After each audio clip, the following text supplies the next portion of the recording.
Hello, my fellow cinephiles out there, and welcome to another episode of Walk the Dog Cinema. And here we are out and somewhat humid, muggy weather for California here, but you know what, it's a beautiful day in the afternoon to take the Roca for a walk here and discuss a movie I was talking about, kind of still in the low budget realm.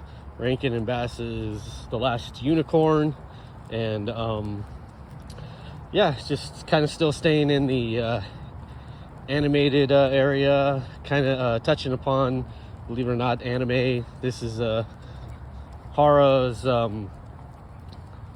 not start, but a popular producer of Studio Ghibli helped make this movie.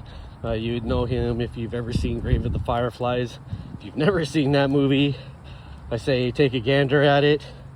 It's one of the most in-depth adult animated movie that I've ever seen, in terms of just could be live action. I mean, it touches drama and all that. I'll get into that some other day, but that's who helped produce this film and was part of the animating directorship of it all, along with The Hobbit and Return of the King for Rankin and Bass. So let's get started. As you can see, Roca is all ready to go. And so The Last Unicorn, you know, if you've never seen the movie, I'd say if you're into animated hand-drawn cinema, to me, it's a must-see. It's a classic, no doubt about it. It's very somber, beautifully done, kind of pastoral, and it's got some great characters. Voice acting from Christopher Lee, who does King Herard, and just all around excellent visuals. It was drawn in Japan, like I said, and the sad thing is, this is kind of Rankin and Bass downfall. Even though they produced a couple other shorts for TV and stuff like that, they kind of, the last one being The Life and Times of Santa Claus, which, if you ask me, they were smoking some straight up peyote.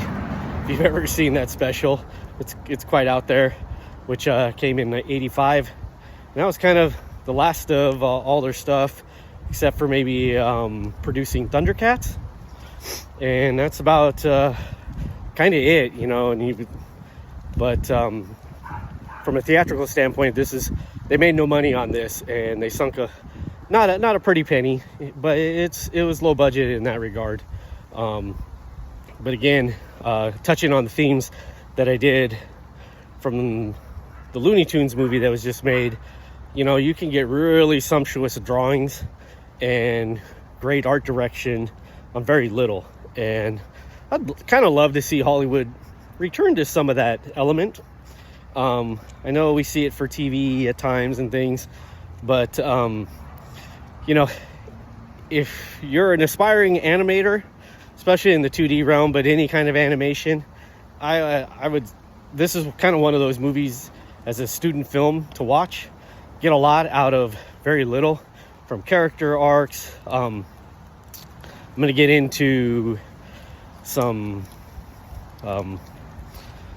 so my spoiler alert, and get into the spoilers. So if you've never seen it and you don't want anything spoiled, I say stop now. Otherwise, let's keep going on. So the whole basis is there's one unicorn left in the world. And basically we find out later on that this King Herard has gathered up all the unicorns for his own purposes, evil purposes, and basically, you know, it's the only thing that ever brings him pleasure, because anything that doesn't bring him pleasure, he just wipes off the face of the planet and kills and destroys. So kind of a somber message, very adult. But you know, like a lot of things in the early 80s, it seems like, you know, these were touched upon for children, and I've heard the book is very good. Didn't know it was a book until kind of looking into this. Almost want to check out the book. I've heard great things about it. So there's some great characters in this movie. I love the aspiring magician who doesn't really think he's much of a magician. It's got a great little character arc.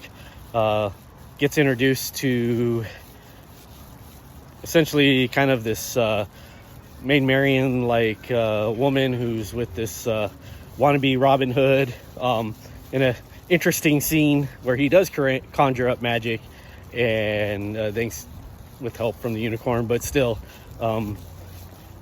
she ends up being a great character and a love interest for our magician. And there's just some really fantastic and just it's kind of one after another.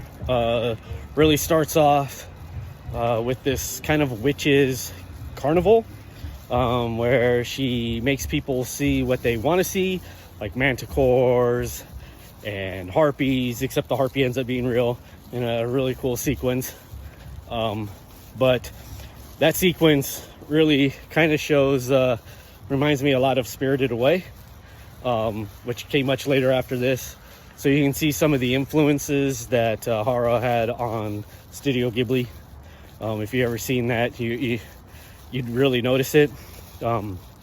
Just from the animation style and just the overall feel and look of it. I get that was directed by Miyazaki, but I'm not mistaken, Hara produced that movie, so he had some influence on it. But that sequence is awesome, and it has a great ending with the harpy getting loose and a little battle. We have the unicorn transforming into a woman and falling in love with the prince, and that's played a little bit differently than you might think. It's beautifully done. There's a lot of like magical elements to this. Again, it feels very much like Spirited Away. It's kind of like Spirited Away copied this movie in some sense much later down the line, putting their own twists on it, but it kind of has that same feel. So if you're ever seen Spirited Away by Studio Ghibli and like that, this kind of has that same tone and feel, and again, well worth the watch. And you know, continues, and especially when we get to the end and they save all the unicorns in this great sequence, like a tsunami comes and the tsunami's a bunch of unicorns and it takes down the castle and King Herard. And it's a great sequence, and comparatively to all the other Rankin and Bass theatrical outputs, you know, it's you can see a lot of love and attention and their skillmanship on what they've learned throughout the years was put into this movie. It's too bad that the distributor went bankrupt after buying it and basically screwed them out of any kind of money from DVD sales. And I think to this day, sadly, the estate and all that, they don't get anything from it. So it's too bad, because it's a great movie to have and own, but doesn't really go to the creator of it and the writer. I know the writer of the book hasn't seen a lot of money from it. I think he finally got paid by someone, a little bit of it. So it's a lot of kind of somberness surrounding this really beautiful movie. But I still say it's on Amazon right now. Take a look at it. It's a great little movie. Like I said, beautiful drawings, a lot of great characters, and just overall an excellent watch. And like I said, if you're an aspiring 2D animator, like I said, it's a lot out of very little in one essence, and you can see how it plays against types and tropes and doesn't need a ton of action per se to really convey all the emotionality.